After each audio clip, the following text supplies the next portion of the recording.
روشنی بلندیوں کا راستہ ہے یہ، جہالتوں کی ظلمتیں مٹائیں گے یہ عزم ہے، علم نور ہے، علم نور ہے۔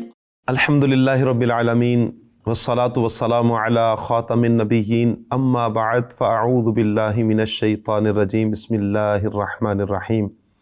الصلاة والسلام علیک یا رسول اللہ، الصلاة والسلام علیک یا حبیب اللہ، الصلاة والسلام علیک یا نبی اللہ وعلی آلک واصحابک یا نور اللہ۔ مدنی چینل کے ناظرین، پروگرام ہے نور ہدایت۔ قرآن نور بھی ہے، ہدایت بھی۔ قرآن کے بارے میں بہت ساری ایسی باتیں جو ہم نہیں جانتے، آج کے پروگرام میں ہم جانیں گے۔ پچھلے ایپیسوڈ میں آپ نے قرآن کے بارے میں، وحی کے بارے میں اور قرآن میں جو رائے قائم کرتے ہیں اس حوالے سے سنا۔ آج مزید اسی موضوع کو لے کر ہم آگے بڑھیں گے۔ قرآن پاک کی معلومات کے حوالے سے ہم مزید جانیں گے آج کے اس پروگرام میں۔ مفتی صاحب کی طرف بڑھتے ہیں۔ پہلے تو استاد صاحب آپ کا بہت بہت شکریہ، اللہ تعالیٰ آپ کو برکتیں عطا فرمائے۔ مفتی صاحب، پچھلے پروگرام میں ہم نے آپ سے چند ایک سوالات کیے، ماشاءاللہ آپ نے بڑے زبردست جواب دیے۔ بہت سارے وہ سوالات جو عوام کے ذہنوں میں تھے، امید ہے کہ بہت ساری وہ باتیں لوگوں کو کلیئر ہو چکی ہوں گی کہ جو عام طبقے میں گفتگو کی جاتی ہے۔ چند آج بھی میں ایسے ہی سوالات آپ سے کروں گا کہ قرآن پاک کے کیا بہت سارے نام ہیں یا ایک ہی قرآن پاک کا نام ہے؟ اگر بہت سارے ہیں تو اس کی وجہ کیا ہے؟ علماء نے 50 سے زیادہ نام قرآن پاک کے شمار کیے ہیں۔ اللہ اکبر، 50 سے زائد، اور وہ بھی قرآن پاک سے ہی۔ صحیح۔ مثال کے طور پر نور، صراط، برہان، جی، حکیم، صحیح، سبع مثانی، واہ بیان، ہدا، حق، فرقان، واہ، بہت سارے نام ہیں قرآن پاک کے۔ اب آپ کا یہ سوال، جی، کیوں؟ کیوں؟ میرے سامنے ثاقب صاحب بیٹھے ہیں، خود صاحب ایک صفت ہے، جی اب سید زادے ہیں، یہ بھی ایک وصف ہے، مسجد کے امام بھی ہیں، جی، فارغ التحصیل عالم بھی ہیں، اچھے انسان بھی ہیں۔ تو اللہ بات یہ ہے جی، کہ جو چیز جتنی عظیم ہوتی ہے، جتنی بڑی ہوتی ہے، اس کی جو صفات ہیں، اس کے جو اوصاف ہیں، جی، اتنی ہی زیادہ ہوتی ہیں۔ صحیح، اصل میں تو یہ صفاتی نام ہے، صفاتی، مطلب نام علم کو کہتے ہیں، ناؤن، جی، لیکن پھر صفاتی نام ہوتے ہیں۔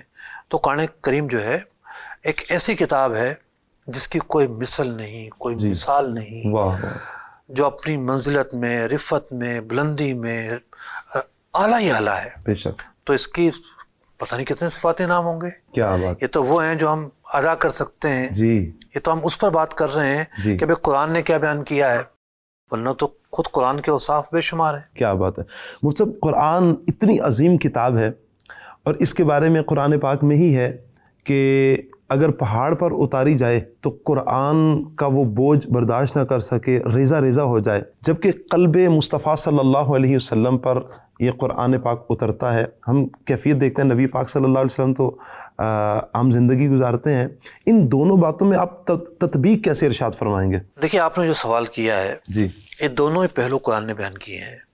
صحیح، ایک جگہ ارشاد ہوتا ہے، اگر اس قرآن کو ہم پہاڑ پر نازل کرتے جی، تو یہ اللہ کے ڈر سے، خوف سے، اس بوجھ سے یہ ریزہ ریزہ ہو جاتا۔ ریزہ ریزہ ہو جاتا ہے۔ اور یہ بھی قرآن نے کہا وَإِنَّهُ لَتَنزِيلُ رَبِّ الْعَالَمِينَ، یہ قرآن منزل ہے اللہ کی طرف سے، جی، نزل بہ الروح الامین، روح امین یعنی جبریل امین لے کر اس کو نازل ہوئے، جی، علی قلبک، اے محبوب آپ کے قلب پر نازل کیا، لتکون من المنذرین، تاکہ آپ لوگوں کو ڈر سنا سکیں۔ جی، آپ کے قلب پر نازل ہوا، جی، قرآن کہہ رہا ہے بے شک، پہاڑ پر نازل ہو تو پہاڑ ریزہ ریزہ ہو جائے۔ جی، پہلے تو پہاڑ کے ریزہ ریزہ ہونے والی جو بات ہے، جی، یہ صرف مثال نہیں ہے، قرآن نے پہاڑ کا ریزہ ریزہ ہونا بیان بھی کیا ہے۔ اللہ اکبر۔ حضرت موسیٰ علیہ السلام کا واقعہ جی، قرآن کہتا ہے وَلَمَّا جَاءَ مُوسَىٰ لِمِيقَاتِنَا، حضرت موسیٰ علیہ السلام جب آئے ہمارے وعدے پر، بلایا گیا تھا وہ آ گئے، بے شک، وَكَلَّمَهُ رَبُّهُ، اللہ رب العزت نے کلام فرمایا۔ شرف کلام تو مل گیا، جی، لیکن انہیں تمنائے دید تھی، اللہ تعالیٰ کا دیدار بھی کریں. جی. قال ربی ارینی، اے اللہ اپنا جلوہ دکھا. واہ. انظر الیک، میں تجھے دیکھنا چاہتا ہوں. سبحان اللہ. قال لن ترانی،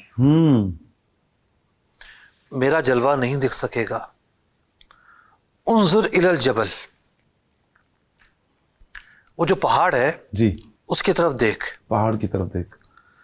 فَإِنِ اسْتَقَرَّ مَكَانَهُ، اللہ کی تجلی کا ایک پرتو اس پہاڑ پر پڑتا ہے. جی. مطلب ایک ہلکی تجلی کا، جی. حق تعالیٰ کی ذات کا نہیں، تجلی کا ایک پرتو پڑتا ہے. فَنِسْتَقَرَّ مَكَانَهُ، اگر وہ پہاڑ اس تجلی کو برداشت کر لے، جی. فَسَوْفَ تَرَانِي، تو تم مجھے دیکھ سکتا ہے. جی. فَلَمَّا تَجَلَّى رَبُّهُ لِلْجَبَلِ، اور جب رب کی تجلی اس پہاڑ پر پڑتی ہے، جَعَلَهُ دَكَّا، پہاڑ ریزہ ریزہ ہو جاتا ہے. وَخَرَّ مُوسَىٰ صَعِقًا، حضرت موسیٰ علیہ السلام براہ راست انہوں نے وہ تجلی نہیں دیکھی، اس کے کچھ اثرات آپ تک پہنچے، بے ہوش ہو کر گر جاتے ہیں. اللہ اکبر، اللہ اکبر. پہاڑ ریزہ ریزہ ہو جاتا ہے. جی. بات یہ ہے کہ تجلی بھی اللہ کی صفت، بے شک، اور یہ قرآن کا کلام ہونا بھی اللہ کی صفت. اللہ کی صفت ہے. تو بات یہ ہے اللہ تعالیٰ نے سب کو ایک جیسا نہیں بنایا. حضور فرماتے ہیں نا صلی اللہ علیہ وسلم کہ اللہ تعالیٰ کے انبیاء اور مرسلین، مفہوم عرض کر رہا ہوں، ستائے گئے. بے شک. میں سب سے زیادہ ستایا گیا اللہ ہوں. اکبر، اللہ اکبر. آپ یہ دیکھتے ہیں جی. کہ ایک شخص سے اس کی ہمت کم ہوتی ہے، ایک کی زیادہ ہوتی ہے. جی. ایک کی برداشت کم ہوتی ہے، ایک کی زیادہ ہوتی ہے. انسانوں کے اندر تفاوت ہے. اللہ تعالیٰ کے جو انبیاء ہوتے ہیں جی. وہ چنے جاتے ہیں، اور چننے سے بھی پہلے، یعنی اللہ تعالیٰ تو جانتا ہے ازل سے بے شک، کس کو اللہ نے چننا ہے. بے شک. اللہ تعالیٰ ان کے اندر وہ اوصاف پیدا فرماتا ہے جو عام لوگوں سے انہیں ممتاز کرتے ہیں. واہ، کیا بات. ان کی عقل سب سے بڑھ کر ہوتی ہے، واہ. ان کی شجاعت سب سے بڑھ کر ہوتی ہے، ان کا حوصلہ سب سے بڑھ کر ہوتا ہے. وہ محبت وحی ہوتے ہیں، واہ، یعنی وہ وحی کی تجلی کو برداشت کرنے والے ہوتے ہیں. کیا بات ہے. ان کی ہمت پہاڑ سے بھی مضبوط ہوتی ہے. سبحان اللہ. مطلب جو انبیاء کو عام لوگوں جیسا سمجھتے ہیں، جی. یہی تو ان کی غلطی ہے. استغفر اللہ. یعنی ہے. مثال کے طور پر ایک انسان ہے، اندھیرے سے ڈر جائے، چیخ سے ڈر جائے، جی. ہے نا، اور ایک ہے جو نہیں ڈرتا. تو ان کی جو طاقت اور قوت ہوتی ہے جی. وہ عام لوگوں جیسی ہوتی ہی نہیں ہے. بات یہ ہے کہ قلب مصطفیٰ بھی اللہ کی مخلوق، پہاڑ بھی اللہ کی مخلوق. واہ واہ واہ. ٹھیک ہے، پہاڑ ایک پتھر، اور وہ قلب کہ جس کا ذکر قرآن میں آتا ہے، سبحان اللہ. اعلیٰ قلبک آیا نا، اس کے علاوہ بھی آیا ہے. جی. تو خلاصہ یہ ہے کہ قلب مصطفیٰ پر قرآن نازل ہوا تو جی. قلب مصطفیٰ کی طاقت پہاڑ سے بھی بڑھ کر ہے. سبحان اللہ. تضاد تو کوئی نہیں ہے، موافقت ہے، کیا تطبیق بات ہے، واہ، کوئی تضاد نہیں ہے. کیا بات ہے. قرآن پاک مفتی صاحب اتنی عظیم کتاب ہے، پھر اس کی ادائیگی، قرآن پاک کو پڑھنا، ہم ویسے تو حکم یہی ہے کہ ہم آہستہ آہستہ ٹھہر ٹھہر کر قرآن پاک کو پڑھیں. جیسے قرآن پاک میں ترتیل کا لفظ بھی آیا، ورتل القرآن ترتیلا. لیکن بعض جگہ دیکھا گیا ہے رمضان المبارک میں کہ بہت جلدی پڑھتے ہیں. یوں کہیں کہ یعلمون تعلمون کی بس سمجھ میں آ رہی ہوتی ہے، آیت کا آخری حرف ہی سمجھ میں آ رہا ہوتا ہے کہ بس یہ کیا کہا جا رہا ہے. کیا فرماتے ہیں ایسے افراد کے حوالے سے آپ؟ دیکھیے، ترتیل کا جو حکم ہے جی. وہ تو بلا شک و شبہ ایک اعلیٰ طریقہ ہے نا. جی، اعلیٰ طریقہ ہے. ایک اعلیٰ طریقہ ہے، اور عبادات میں عمدگی ہی پسندیدہ ہوتی ہے. بے شک. کہ آپ عبادات کو حسن کے ساتھ، کمال کے ساتھ، تکمیل کے ساتھ ادا کریں. جی. نہ یہ کہ گزارا لائق ادا کریں. گزارا لائق بھی ایک لفظ بہتر نہیں ہے. بات یہ کہ فرض ادا ہو جائے، واجب ادا ہو جائیں، یہ ذہن کے بجائے اس کے اندر عمدگی جتنا ہو سکتا ہے اس کے اندر عمدگی لائی جائے. ایک تو ترتیل، جی. ٹھہر ٹھہر کر اس کے تمام تقاضوں کو پورا کیا جائے. جی. اور ایک ہے بہتری میں بھی کم سے کم کتنی رعایت ہو سکتی ہے. جی. یہ بھی ایک پہلو ہے کہ عمدگی اس انداز کی عمدگی کے نقص واقع نہ ہو. جی. کتنی رعایت مل سکتی ہے. پہ اتنی رعایت مل سکتی ہے کہ آپ حروف واضح طور پر ادا ہو جائیں، صحیح، لہنے جلی نہ ہو، جی جہاں مت کرنا واجب ہے آپ وہاں مت کر رہے ہوں، آپ کا تلفظ ٹھیک ہو، حروف جو اس کے تلفظ ہیں جو امتیاز کرنا پڑتا ہے مختلف حروف کے درمیان وہ آپ کر رہے ہوں۔ بالکل، جن حافظوں کی آپ بات کر رہے ہیں بعض حافظوں کی، سارے سے نہیں ہیں، بالکل ایسی ہی بعض ہی مراد ہے، ہاں بعض ایسے افراد ہوتے ہیں۔ مطلب یہ بیچارے جو نا وہ قابل رحم ہیں، اللہ اکبر، یہ بھی قابل رحم ہے، ان کے نمازی بھی قابل رحم ہے۔ اللہ اکبر، آپ 50 کلومیٹر کا سفر کریں جی اندرون شہر، جی، اور آپ کے ذہن پر سوار ہو میں نے تو اسپیڈ سے جانا ہے، خوب ایکسیلیٹر پر پاؤں رکھ کے جائیں، جی، جب آپ پہنچیں گے آپ دیکھیں گے 10 منٹ کا فرق ہے۔ یہ نہیں ہے کہ آپ 1 گھنٹے کا سفر جو ہے نا آپ 20 منٹ میں کر لیں گے، ممکن ہی نہیں ہے یہ۔ عادتاً آپ 10 منٹ بچا لیتے ہیں، آپ 20 منٹ بچا لیتے ہیں۔ تو نمازیوں کو بھی سوچنا چاہیے کہ صرف گھڑی پر نظر نہ رکھیں، نہیں جناب ہمیں تو راؤنڈ فگر میں 45 منٹ میں تراویح چاہیے، ہمیں 50 منٹ سے زیادہ نہیں چاہیے، بس گھنٹہ تو بس ہے۔ کچھ حصہ نمازیوں کے کھاتے میں جاتا ہے کوتاہی کا، جی، اور ایک بڑا حصہ حفاظ کے کھاتے میں جاتا ہے۔ خیر جس کو ہم امام بناتے ہیں وہ امین ہوتا ہے، اصل ذمہ داری تو اس کی بنتی ہے، بے شک، لیکن اس پر پریشرائز کرنے والے بھی اس معاملے میں برابر کے شریک ہوتے ہیں، خاص طور پر جہاں کوتاہی لازم آ رہی ہے، نقص لازم آ رہا ہے کہ جس کی اجازت نہیں تھی آپ وہ کر رہے ہیں، اور سوائے یعلمون اور تعلمون کے کچھ سمجھ ہی نہیں آ رہا۔ بعض اوقات تو جو ہے نا وہ لہن جلی کی کیفیت بنتی ہے، حروف کی ادائیگی کا مسئلہ بنتا ہے۔ تو ایسی جو تراویح ہے یہ مقصود شریعت نہیں ہے۔ مقصود شریعت تو یہ ہے کہ آپ قیام کی حالت میں کھڑے ہو کر قرآن سنیں، بے شک، آپ کو حروف کا امتیاز پتہ چل رہا ہو، اور پڑھنے والا جو ہے پڑھنے کے ضروری تقاضے ادا کر رہا ہو۔ اچھا مصطب، کہا یہ جاتا ہے نا کہ قرآن پاک اس انداز میں پڑھیں، ٹھہر ٹھہر کر خوبصورت انداز میں قرآن پاک پڑھیں، پھر قرآن میں جو بات چل رہی ہے وہ سمجھیں بھی، لیکن ایک بہت بڑی تعداد چونکہ ہم عربی نہیں ہے، عربی سے واقف نہیں ہے، آہستہ اسپیڈ میں پڑھنے والوں کی بھی پیچھے جو سماعت کرنے والے ہوتے ہیں، نمازی حضرات ہوتے ہیں، انہیں سمجھ میں نہیں آتی۔ ایسے افراد کے بارے میں آپ کیا کہتے ہیں، کیا کرنا چاہیے ایسے افراد کو؟ دیکھیے ہر فن، جی سبجیکٹ جی، وہ ایک دم سے نہیں آ جاتا۔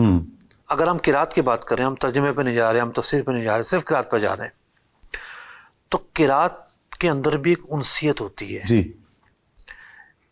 یہ آتا نا کہ بھی قرآن پڑھنا جو بھول گیا اس کی یہ وعید ہے، جی، اس کی ایک تعبیر یہ بھی ہے، مطلب ایک تو ہوتا ہے نا حافظہ بھول جانا، جی، ایک تعبیر یہ بھی ہے کہ بندہ پڑھنا ہی بھول جائے۔ استغفر اللہ، بدقسمتی کا تو اعلیٰ ترین درجہ ہے یہ۔ جی تو جو قرآن پاک پابندی سے پڑھتے ہیں جی، ان کے پڑھنے میں روانی رہتی ہے، روانی رہتی ہے، ان کی جو قرآن پاک کی قرات سے جو انسیت ہے وہ بہت زیادہ ہوتی ہے۔ جی ایک تو معاملہ یہ ہے کہ پورے سال جو قرآن پاک پڑھتا ہے، تلاوت کرتا ہے، یہ دقت اسے محسوس نہیں ہوتی۔ جی اچھا جو صرف رمضان المبارک میں آ کے قرآن پاک کھولتا ہے جی، یا وہ بھی نہیں کھولتا، صرف تراویح میں آ کے کھڑا ہوتا ہے، اب حافظ صاحب بے شک آہستہ پڑھ رہے ہیں، تو اب تعلیم کے اندر نا تدریج ہوتی ہے، جی مرحلے ہوتے ہیں، ایک اسٹیپ، دوسرا اسٹیپ، تیسرا اسٹیپ، ایک ہی دن میں سبق پورا سمجھ میں نہیں آ جاتا۔ ایسے ہی ہے، تو تلاوت کے اندر بھی ایک انسیت ہے، صحیح،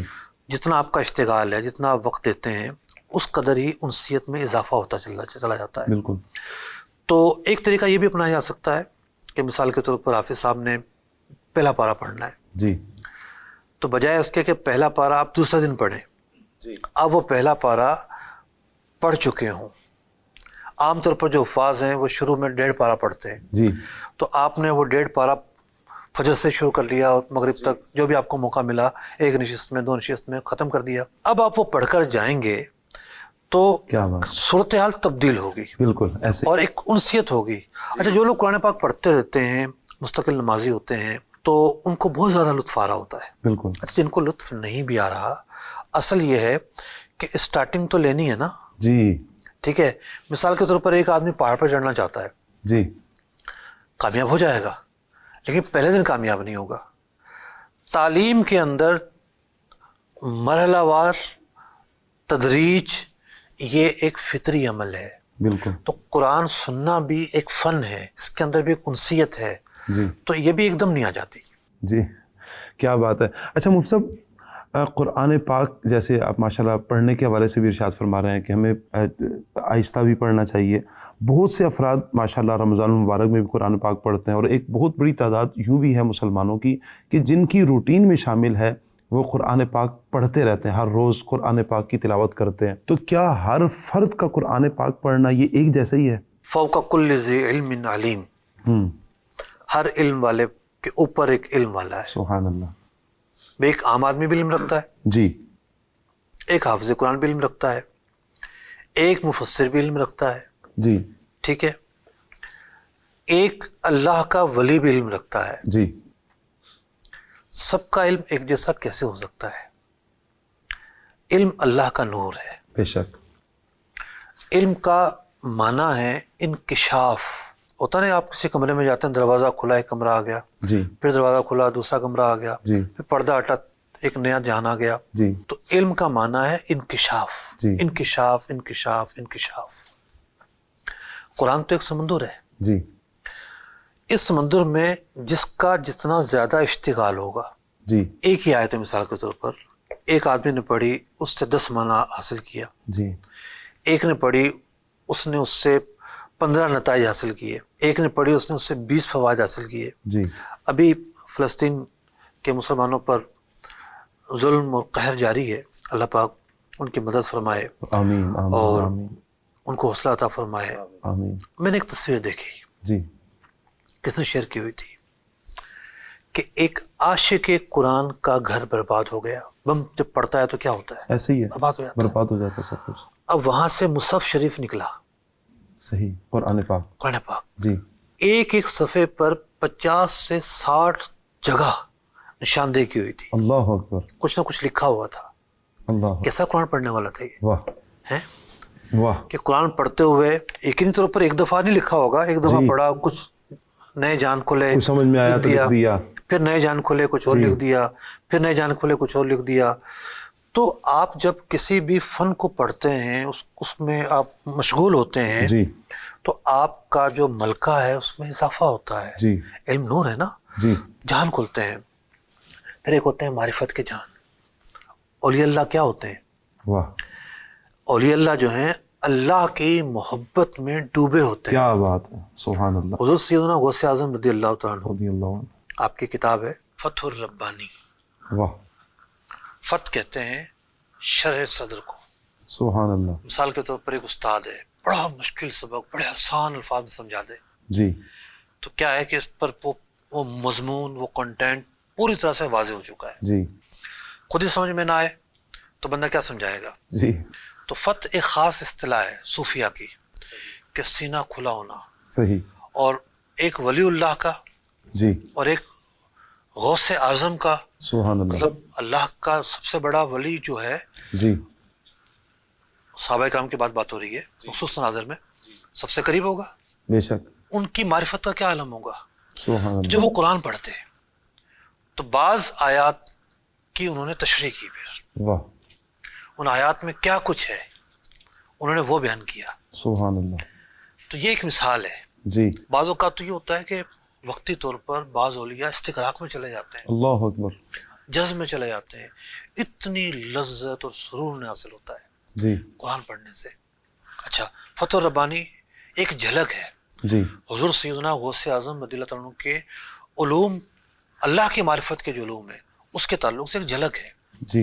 انہوں نے سب کچھ نہیں لکھا، ہم کم کرتے ہیں زیادہ دکھاتے ہیں، جی.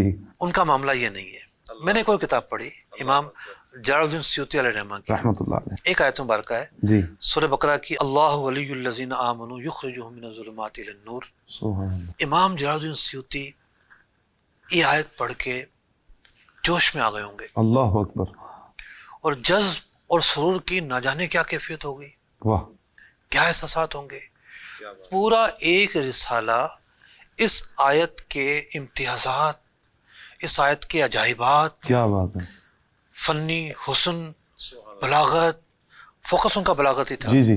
صرف اس ایک آیت کی انہوں نے تفسیر پر ایک مستقل رسالہ لکھا ہے. سبحان اللہ.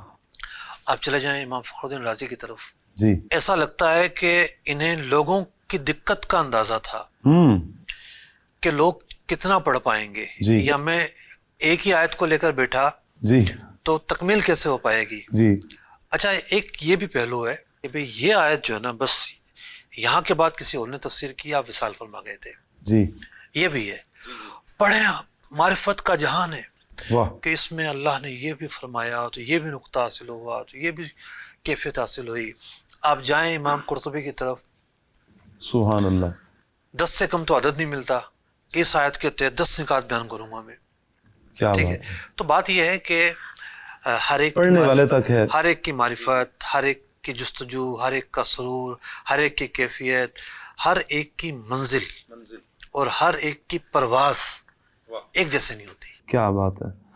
اچھا مفتی صاحب، پڑھنے کے حوالے سے ہی جیسے ہماری بات چل رہی ہے، یہ تو آپ نے اس طبقے کی بات کی یا ان افراد، ان ہستیوں کی بات کی، یعنی جو اپنے دور میں اللہ پاک کے یوں کہیں کہ جو قریب ہیں، اللہ تبارک و تعالیٰ کی معرفت حاصل کرنے والے، جب یہ قرآن پاک پڑھتے ہیں پھر ان کے معانی کو، ان کے مطالب کو، ترجمے میں کو اللہ یہ تعالیٰ کے سمجھتے ایک ولی کی خدمت میں حاضر ہوا. سبحان اللہ. انتقال فرما گئے. اللہ نے کر کے رحمت فرمائے. صاحب نظر واہ. انہوں نے ارشاد فرمایا قرآن پڑھو، اللہ قرآن میں سب کچھ ہے. کیا بات ہے.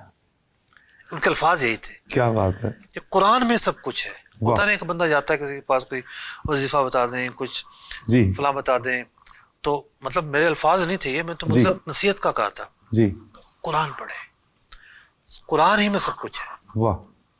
تو قرآن جو پڑھتے ہیں انہیں اتنی برکات ملتی ہیں. جی بعض بزرگوں نے لکھا کہ جس بندے کی صبح کی ابتدا، دن کا آغاز جی تلاوت قرآن سے ہوتا ہے تو اس کے پورا دن کوئی کام ہی نہیں رکتے. کیا بات اور ہے. ہم نے آزمایا ہے، ایک دفعہ نہیں، 2 دفعہ نہیں، ہمیشہ آزمایا ہے. واہ. آپ تلاوت کریں صبح کے آغاز میں جی تو دن میں سارے کام نمٹ جاتے ہیں، کیا بات ہے. برکت ہی برکت ہو جاتی ہے. اب نسخہ بھی ارشاد فرما رہے ہیں مدنی چینل کے ناظرین کو کہ اگر ویسے بھی لوگ پریشانی کا اظہار کر رہے ہوتے ہیں، ٹینشن میں ہوتے ہیں کہ یہ پریشانی، یہ کام اٹکے ہوئے ہیں، تو بڑا پیارا مدنی چینل کے ناظرین نسخہ بھی مفتی صاحب ارشاد فرما رہے ہیں کہ قرآن پاک کی تلاوت صبح کی ابتدا میں کر لیں، انشاءاللہ اٹکے کام بھی اللہ نے چاہا تو نکل جائیں گے. اچھا مفتی صاحب، جیسے ابھی یہ بات پڑھنے کے حوالے سے چل رہی ہے، تو کیا عام آدمی کے لیے کیا یہ کافی ہے کہ وہ ترجمہ پڑھ لے؟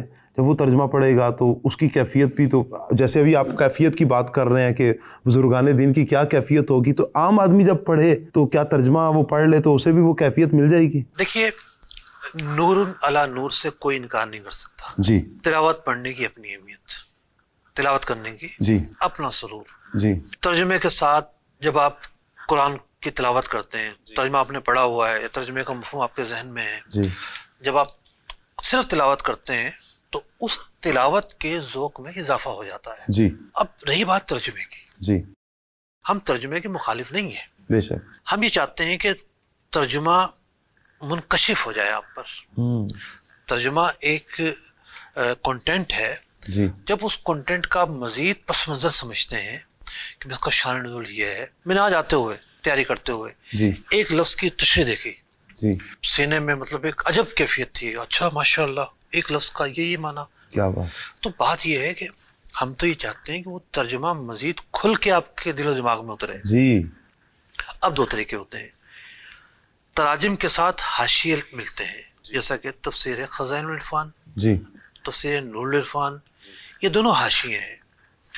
بس صفحے کے سائڈ میں چھوٹا چھوٹا کر کے ترجمے کو کھولا جاتا ہے. جی حقیقتاً یہ تفسیر نہیں ہے، صحیح. مختصر، یعنی حاشیہ کہتے ہیں بہت مختصر سی وضاحت کو. ایک ہوتی ہے تفسیر، جب بندہ تفسیر پڑھتا ہے تو مزید وضاحت اسے ملتی ہے. جی اب صرف ترجمہ پڑھ کے جو وضاحت ملی اور تفسیر یا حاشیہ پڑھ کر جو وضاحت ملی، اضافہ ہوا نا. جی وضاحت میں اضافہ ہوا. بالکل. ایسا تو نہیں ہے کہ کوئی کہے گا یہ تو ترجمہ پڑھنے سے منع کرتے ہیں. بات تو سمجھے، جی مقصد تو سمجھے. ہم تو یہ چاہتے ہیں کہ اس نور کے اندر آپ پورے ڈوب جائیں. جی خالی آپ نور کی روشنی آپ پر پڑ رہی ہے تھوڑی بہت، اتنا نہ ہو. جی ٹھیک ہے، آپ نور میں نہا جائیں، جی نور نلا نور کا معاملہ ہو جائے. تو جب آپ تفسیر کے ساتھ ترجمہ پڑھتے ہیں تو قرآن فہمی میں اضافہ ہوتا ہے. واہ. اگر ایسا نہ ہوتا جی تو جنہوں نے 20 جلدوں میں تفسیر لکھی، جنہوں نے 30 جلدوں میں تفسیر لکھی، جنہوں نے پوری زندگی تفسیر میں لگا دی، ہر صدی، ہر دور، ہر زبان میں تفسیری خدمات انجام دی گئیں، اس کا کیا مقصد تھا؟ اس کا یہی مقصد تھا نا کہ قرآن فہمی میں اضافہ ہو، مزید اضافہ ہو گیا. ٹھیک ہے، پیاسوں کی پیاس بجھائی جائے. جی تو ترجمہ بھی فائدہ مند ہے، اس کو مزید وضاحت کے ساتھ پڑھنا وہ اور زیادہ فائدہ مند ہے. اچھا وہ سب ترجمہ بھی ہم پڑھیں، قرآن پاک تفسیر بھی پڑھیں، لیکن اس کانسیپٹ کو ہم کس طرح کلیئر کریں؟ ایک بہت بڑا یہ لوگوں کی طرف سے ایک سوال ہوتا ہے کہ قرآن پڑھ کے ہدایت بھی ملتی ہے، قرآن پڑھ کے لوگ گمراہیت کی طرف بھی چلے جاتے ہیں. آپ اس کو کس تناظر میں لے کر چلیں گے؟ دیکھیے ایک زمین ہے، اس زمین پر بارش کا پانی پڑتا ہے، اللہ تعالیٰ نے بارش کے پانی کو مبارک پانی قرار دیا ہے، بے شک. لیکن ایک زمین میں پڑا، اس کی زرخیزی میں اضافہ ہو گیا، جی بیج ڈالا، فصل اگائی. جی اور ایک زمین ہے کلر والی، جی سیم زدہ، دلدلی زمین. جب یہ پانی اس زمین میں پڑے گا، پہلے تھوڑی بہت سوکھی ہوگی، جی پانی پڑنے کے بعد اور زیادہ خراب ہو جائے گی. صحیح. پانی تو مبارک ہے، پانی مبارک ہے. ٹھیک ہے. جی بات یہ ہے کہ یہ جو دل ہے، جی اس دل کے اندر اگر کجی ہے، جی فطور ہے، اس دل کے اندر نحوست طاری ہو چکی ہے، من مانی طاری ہو چکی ہے. جی. ایک بندہ تھا فیضی، جی. اکبر بادشاہ کا درباری مولوی تھا. اچھا. فن اتنا تھا کہ اس نے قرآن پاک کی ایک تفسیر لکھی بغیر نقطوں کے. اچھا. اس تفسیر میں ایک بھی نقطہ نہیں. اللہ اکبر. آسان تھوڑی ہے، ایک لائن آپ نہیں بنا سکتے. ایسے ہی ہے. مطلب عام آدمی بہت پریکٹس کی ضرورت ہوتی ہے، بہت مہارت کی ضرورت ہوتی ہے. جی. لیکن اس کی عقل پر فطور پڑا ہوا تھا. اللہ اکبر. یہ رہنے والا تھا راجستھان کا، ناگور کا. صحیح. وہاں کچھ علماء سے اس کی ٹسل تھی. اکبر کے دربار میں پہنچا، اس کو جگہ ملی، اس نے اکبر کو ورگلایا. صحیح. دین اکبری کی طرف راغب کرنے والا یہی فیضی تھا. اکبر بے دین ہو گیا، بے دینی پر اتر آیا. صحیح. اور اس کے دماغ پر فطور طاری ہو گیا. اور کہتے ہیں نا کہ الناس علی دین الملوک. اگر بادشاہ کے اوپر فطور اتر آئے، حکمران اگر خراب ہو جائیں تو پھر لوگوں میں خرابی بڑھ جاتی ہے. بڑھ جاتی ہے خرابی. حضرت مجدد الف ثانی رضی اللہ تعالیٰ عنہ نے اکبر کی اس بے دینی کا مقابلہ کیا. اللہ اکبر. آج مجدد الف ثانی کا نام تو موجود ہے، فیضی کو کوئی نہیں جانتا. فیضی کوئی نہیں جانتا. اس کی تفسیر کا کوئی پڑھنے والا نہیں ہے. آج قرآن کا علم جاننے کے باوجود وہ گمراہ ہوا، گمراہ ہو گیا، کیونکہ اس کے دل میں کجی تھی. بات یہ ہے کہ بہت ساری چیزیں ہوتی ہیں، علم بھی کیسا کہ بغیر نقطوں کے تفسیر تفسیر لکھی اس نے. لیکن آج کسی کے لائبریری میں اس کی لکھی ہوئی تفسیر موجود نہیں ہے. اللہ کے ولی کا نام موجود ہے، واہ، ان کی تعلیمات موجود ہیں.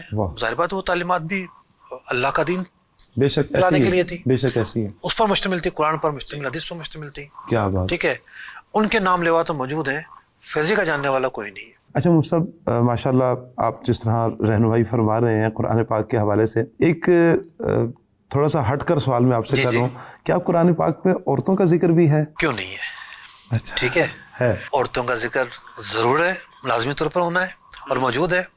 کیونکہ انسان کا جب ہم نام لیتے ہیں جی تو انسان کے دو پارٹ ہیں نا، جی، ایک مرد اور ایک عورت. جی ٹھیک ہے، جگہ جگہ موجود ہے. سورہ مریم جی سورت کا نام ہے، بالکل. سورہ نساء عورتوں کے نام پر رکھی گئی، عورت کا نام ہے جی، ایک جنس ہے عورت کی، نساء. ٹھیک ہے، ایک صنفی نام ہے. اس کے علاوہ بھی جگہ جگہ ذکر ہے. ٹھیک ہے، ازواج مطہرات کا ذکر ہے، جی، عورتوں کے پردوں کا ذکر ہے، جی، عورتوں کی صفات کا ذکر ہے، بہت ساری جگہوں پہ عورتوں کا ذکر ہے. اچھا مفتی صاحب، یہاں پر اگر آپ مجھے اجازت دیں تو اسی سے ریلیٹڈ ایک سوال کر لوں آپ سے؟ بالکل. اچھا مفتی صاحب، ایک سوال یہ کہا جاتا ہے کہ قرآن پاک میں ایمان والوں کا ذکر ہے جا بجا، اے ایمان والو، اے ایمان والو، ایمان والیوں کا ذکر نہیں ہے. تو کیا یہ جو احکامات دیے گئے، جیسے ایمان والو تم نماز پڑھ لو، روزے کا حکم ہے، تو کیا ایمان والیاں چونکہ آیا نہیں ہے تو یہ نکل جائیں گی اس حکم سے؟ دیکھیے اسلوب جو ہے جی، وہ ایک بڑی اہم چیز ہوتی ہے. آپ کسی بھی کلام کا معنی جو متعین کرتے ہیں وہ اسلوب سے کرتے ہیں. بالکل. یہ نہیں کہ آپ صرف ظاہر کو دیکھ کر کوئی مراد متعین کر لیں. اب آپ کے سوال میں ایک اور اضافہ کرتا ہوں. صحیح. دو مخلوق ایسی ہیں جو مکلف ہے. مکلف ہے. ٹھیک ہے. جی. فرشتہ تو معصوم ہے, جی. ہم ان کی بات نہیں کر رہے. انسان مکلف ہے. جی. اور جنات مکلف ہے. جنات مکلف ہیں. اب آپ کا سوال یہ بھی آ گیا کہ یا ایھا الذین آمنو, اے ایمان والو. اب یہاں کیا مراد ہے؟ جن مراد ہیں کہ انسان مراد ہیں؟ بالکل ایسی ہی ہے. کیونکہ بعض جگہ تو قرآن نے دونوں کا ذکر کیا ہے. جی. ٹھیک ہے. بات یہ ہوتی ہے کہ بعض اوقات اسلوب یہ ہوتا ہے کہ ایک لفظ ذکر کیا جاتا ہے جی.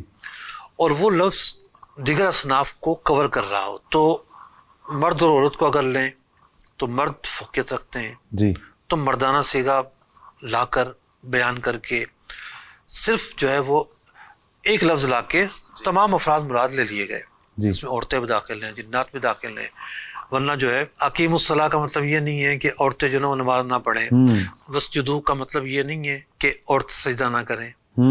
ورکعوا کا مطلب یہ نہیں ہے کہ عورتیں رکوع نہ کریں. تو یہ زیادہ تر قرآن پاک میں جو صیغے آئے مردانہ صیغے آئے ہیں. جی. اور ان مردانہ صیغوں کے اندر عورتیں بھی داخل ہیں, جی. جنات اور جننی جو ہیں وہ بھی داخل ہیں. جی. اچھا, پھر خاص جو زنانہ صیغے ہیں جی. کثیر مقامات پہ موجود ہیں. صالحات, قانتات, مسلمات, بطور خاص جو ہے وہ عورتوں کا ذکر ہے. عورتوں کے تعلق سے بہت ساری جگہوں پہ جو زنانہ صیغے ہیں وہ موجود ہیں. عربی زبان جو ہے نا انگریزی کی طرح تنگ نہیں ہے. تنگ نہیں ہے, بہت وسیع ہے. انگریزی میں بولتے ہیں یو, ہاؤ آر یو. عربی میں سے نہیں بولیں گے.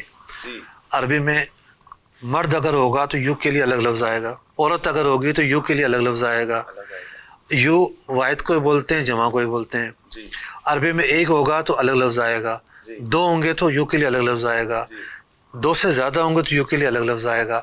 تو یوں عربی میں جو صیغے ہیں وہ بہت زیادہ ہیں. مفتی صاحب. اچھا, آپ کی بات سننے سے پہلے جی. آپ یو کو کیا کہیں گے, پردانہ صیغہ کہ زنانہ؟ کیا کہہ سکتے ہیں مفتی صاحب, دونوں کے لیے استعمال آپ ہوتا ہے. یہ کہیں گے نا کہ یہ ایک لفظ بول کے پورا جو جنس ہے وہ مراد ہوتی ہے. پوری جنس مراد, مخاطب کوئی بھی ہو, جی, چاہے مرد ہو یا چاہے عورت ہو, ہو, ٹھیک ہے نا, وہ مراد ہوتا ہے. جی. تو یوں مردانہ صیغے بول کر بھی دونوں بس مراد ہوتا ہے. کیا بات ہے, بڑے زبردست طریقے سے ماشاءاللہ آپ نے سمجھایا.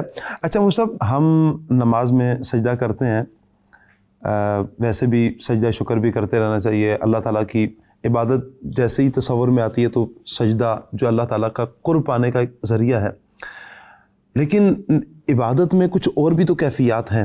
ہم قرآن پاک پڑھتے ہیں تو قرآن پاک میں ہمیں چند ایک مقامات پر سجدے کا حکم دیا گیا ہے کہ ان مقامات پر آپ نے سجدہ کرنا ہے. تو یہ سجدہ, اس کی حکمت کیا ہے کہ صرف سجدے کا ہی حکم دیا گیا ہے؟ جو آپ سوال کر رہے ہیں آپ کی مراد میں سمجھ رہا ہوں. جی. لیکن میرا ویسے ایک سوال میں کر رہا ہوں. جی. قرآن نے رکوع کا بھی تو حکم دیا ہے, وَارْكَعُوا مَعَ الرَّاكِعِينَ. تو صرف سجدے کا حکم نہیں دیا ہے. ہاں, رکوع کرتی ہے. ایک اس سجدے کا حکم دیا ہے کہ جس کو فوری طور پر بجا لانا ہوتا ہے. جی. مثال طور پر آپ نے سجدہ تلاوت پڑھی جی یا سنی, جی, تو اب آپ نے فوری سجدہ کرنا ہے فوراً. ٹھیک ہے. اب اس فوری میں تھوڑی سی تفصیل ہے. جی. اگر تو نماز کے دوران آپ پڑھ رہے ہیں, سن رہے ہیں, مطلب امام صاحب نے پڑھی اور آپ نے سنی ہے, تو جو حکم امام پہ وہ آپ پر ہے. جی. ٹھیک ہے. تب تو فوری کرنا ضروری ہے. جی. اس میں تاخیر کی اجازت نہیں ہے. صحیح. اب سوال یہ ہے کہ فوری کیوں؟ جی. دیکھیے, حکم کی کئی اقسام ہیں. ہمیں کہا گیا نا کہ بھئی اقیم الصلاۃ, نماز کا حکم. تو فجر کا وقت جب شروع ہوگا تو فجر کا جو حکم ہے وہ متوجہ ہوگا. جی. ظہر کے وقت میں ظہر کا حکم متوجہ ہوگا. اس میں بھی وسعت کہ اتنے بجے سے اتنے بجے تک ظہر پڑھ سکتے ہیں. جی. یہ ہیں کم یا زیادہ توسیع رکھنے والے امور. جی. اور ایک حکم ایسا بھی ہے جس کا مقصد ہے فوری تابعداری, جی, فوری اطاعت. تو یہ ایک اظہار بندگی ہے. واہ. کہ بندے اللہ کا حکم سنتے ہیں اور فوری حکم بجا لاتے ہیں. واہ. تو اللہ تعالیٰ نے بندگی سکھائی ہے, کیا بات. اللہ تعالیٰ نے اطاعت سکھائی ہے. تو یہ جو سجدے ہیں یہ ہمیں اللہ کی اطاعت سکھاتے ہیں کہ توبہ میں تاخیر نہیں کرنی چاہیے. جی. ٹھیک ہے. کچھ چیزیں ایسی ہوتی ہیں ان میں تاخیر کی بالکل اجازت نہیں ہوتی. جی. اچھا, نماز کے علاوہ جو پڑھی یا سنی تو واجب تو ہو جائے گا، لیکن اب یہ ہے کہ اس میں تاخیر اگر کوئی کرتا ہے تو اس کے ذمے پر باقی رہے گا، گناہ گار تو نہیں ہوگا لیکن اس کو ادا کر لینا چاہیے، ادا کر لینا چاہیے۔ اچھا مفتی صاحب، قرآن پاک اللہ پاک کی لاریب کتاب ہے، اس کی حفاظت کا ذمہ اللہ پاک نے خود لیا ہے، پھر ہم دیکھتے ہیں کہ علماء کرام، مفتیان کرام اس کے لیے بہت بھاگ دوڑ کرتے ہیں، اچھا اس پر بیانات بھی کرتے ہیں، اس حوالے سے آپ کیا ارشاد فرماتے ہیں؟ اللہ تعالیٰ نے قرآن پاک کی حفاظت کا ذمہ لیا ہے، جی، ایک ذمہ بندوں پر بھی تو ہے نا، بندوں پر بھی ہے، ٹھیک ہے، قرآن پڑھنے کا حکم قرآن نے دیا ہے، بالکل ٹھیک ہے، قرآن میں تدبر کرنے کا حکم قرآن نے دیا ہے، بالکل، تذکر کا حکم قرآن نے دیا ہے، جی قرآن سیکھنے کا حکم قرآن نے دیا ہے، جی، نماز میں قرآن پڑھنے کا حکم قرآن نے دیا ہے، نماز میں قراءت فرض ہے۔ علماء کا جو تقدو ہے وہ ہے تعلیم، کہ ایک بندہ جو ماں کے پیٹ سے بغیر کچھ سیکھے آیا ہے وہ کوئی چیز کیسے سیکھے گا؟ کوئی دنیا کا ایسا علم ہے جس کے بارے میں کہا جاتا ہے مت سکھاؤ، خود ہی سیکھ لے گا بندہ، ٹھیک ہے؟ ایک مچھلی ہے کہ جو بچہ پیدا کرتی ہے اور وہ تیرنا شروع کر دیتا ہے، یہ تو اس کی ایک فطرت ہے، جس طرح انسانوں کا بچہ پیدا ہوتا ہے رونا شروع کر دیتا ہے، اس کی ایک فطرت ہے، لیکن علم جو ہے وہ سیکھنے سے آتا ہے، یہ علم کی فطرت ہے۔ کسب، سیکھنا، تگودو، محنت، یہ علم اور فن کی فطرت ہے۔ تو جب قرآن پڑھنا ہے تو بغیر سیکھے کیسے پڑھیں گے؟ جب قرآن کا علم حاصل کرنا ہے، اس کے معنی کا علم حاصل کرنا ہے، اس کی تشریح حاصل کرنی ہے، اس کی تفسیر پڑھنی ہے، تو بغیر سیکھے، بغیر سکھائے کیسے حاصل کریں گے؟ پھر سب کچھ کتابوں میں ہو، کتاب پڑھانے والا بھی تو چاہیے، جی، ٹھیک ہے؟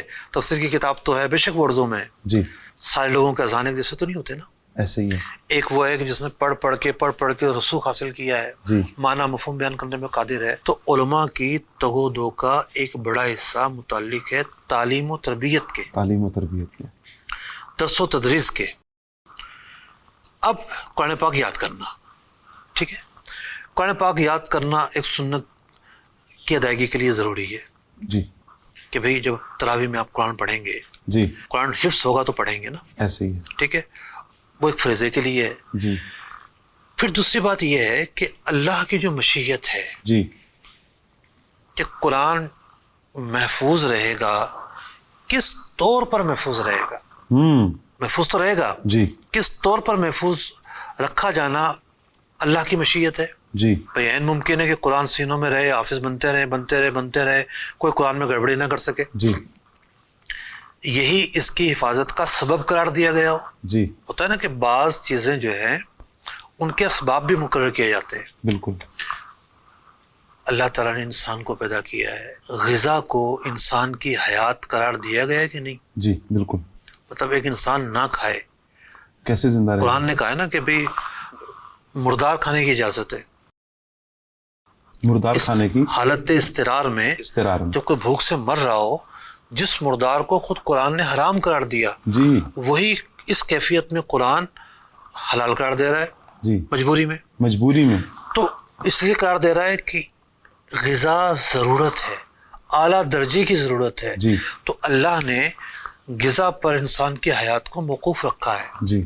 ہم اللہ کی مشیت، مراد، اس کی تفصیل نہیں جانتے، جی، لیکن یہ بھی تو ایک حفاظت کی ایک صورت ہے جی، کہ لوگ یاد کر رہے ہیں، کسی کی ہمت نہیں ہے اس کو اس میں ختم تحریف کرنے کرے، کی، تحریف تبدیلی کرنے کرے، کی، بالکل، گڑبڑ کرے، جی، تو جب تک یہ سیکھنے سکھانے والے برقرار رہیں گے، یہ کیا سیکھنے بات سکھانے والے کون ہیں؟ جی، چوکیدار ہیں، جی، واہ، یہ چوکیدار ہیں، بالکل، یہ قرآن کی ناموس کے چوکیدار ہیں، واہ، واہ، یہ عظمت الہی کے چوکیدار ہیں، واہ، یہ ناموس رسالت کے چوکیدار ہیں، واہ، یہ ختم نبوت کی عظمت کے چوکیدار ہیں، واہ، کوئی ڈھاکہ نہ مارے۔ تو بات یہ ہے کہ یہ تو درس و تدریس جاری رکھنے والے، ان کی ایک حیثیت یہ بھی ہے کیا بات، کہ چوکیدار بھی ہیں۔ چوکیدار ہے، واہ۔ اچھا مصعب، ایک اسی سے ریلیٹڈ ایک سوال ہے، لوگوں کے ذہنوں میں ایک بات آتی ہے، جیسے میں ابھی کل ہی کی بات ہے، کہیں بات ہو رہی تھی، کچھ دوستوں میں بیٹھا ہوا تھا، تو وہ سوال کر رہے تھے کہ کیا قیامت میں، قرب قیامت میں، جیسے ان کا ایک ذہن تھا کہ قرب قیامت میں قرآن اٹھا لیا جائے گا۔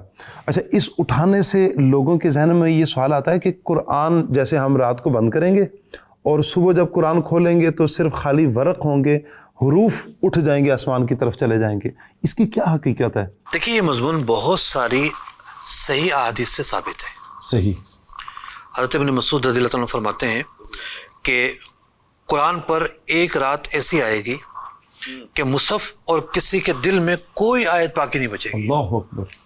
یعنی مصحف جو بائنڈنگ میں قرآن پاک مرکز ہوتا ہے اس کے نقوش اٹھا لیے جائیں گے. اللہ اکبر. سینوں میں بھی کچھ ہوگا تو وہ بھی معاف کر دیا جائے گا. اللہ. ایک اور روایت ہے حضرت ابن مسعود رضی اللہ عنہ ہی سے کہ قرآن کی کثرت سے تلاوت کرو قبل اس کے کہ اسے اٹھا لیا جائے. تو یہ تو ایک حقیقت ہے، قرب قیامت کے اندر ایسا معاملہ ہوگا.